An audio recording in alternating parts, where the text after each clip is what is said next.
Hi hello மக்களே, என்னோட customer கேட்ட ஒரு கொஷின்கான பதிலுங்க இதில். சிஸ்டர், நான் முருங்கை நட்டேன், ஆனால் என்னோட முருங்கையில் காய் பிடிக்கல, அதுக்கு என்ன ரீசன், என்ன ஃபெர்டிலைசர் கொடுக்கலாம் அப்படின்னு கேட்டாங்க. ஸோ ஃபெர்டிலைசர் அந்த மாதிரி எதுவும் இல்லைங்க. நம்ம நார்மலாக செடிக்கு மண், தொழு உரம் இதெல்லாம் கொடுக்குற மாதிரி தாங்க ஃபெர்டிலைசர்.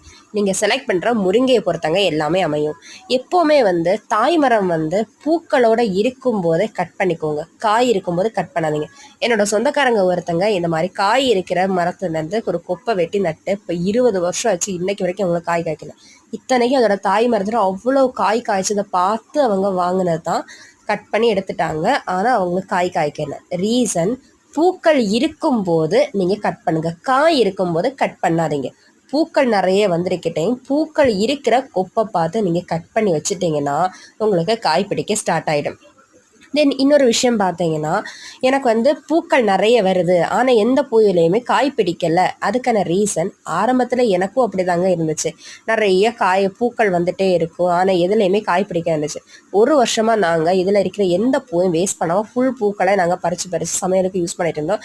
அதுக்கப்புறமா எதிர்ச்சியே தான் இதில் தானாகவே காய் பிடிக்க ஸ்டார்ட் ஆயிடுச்சு. எப்போவுமே மரத்து கூட நம்ம பேசணுங்க. ஏன் நீ உனக்கு காய் பிடிக்க முடியாதா, நீ காய் பிடிக்க மாட்டியா அப்படின்னு அதுட்ட அன்பா செல்லமாக நம்ம பேச அதுவாகவே இயற்கை நமக்கு சப்போர்ட் பண்ணுங்க.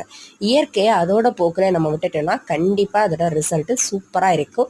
ஸோ மரத்தை செலக்ட் பண்ணும்போது தாய் மரம் பூவோட நிற்கும் போது பூ இருக்கிற கிளையை பார்த்து நீங்கள் கட் பண்ணி வச்சுக்கினா உங்கள் முருங்கையும் நிறைய காய் பிடிக்க ஸ்டார்ட் ஆகிடுங்க.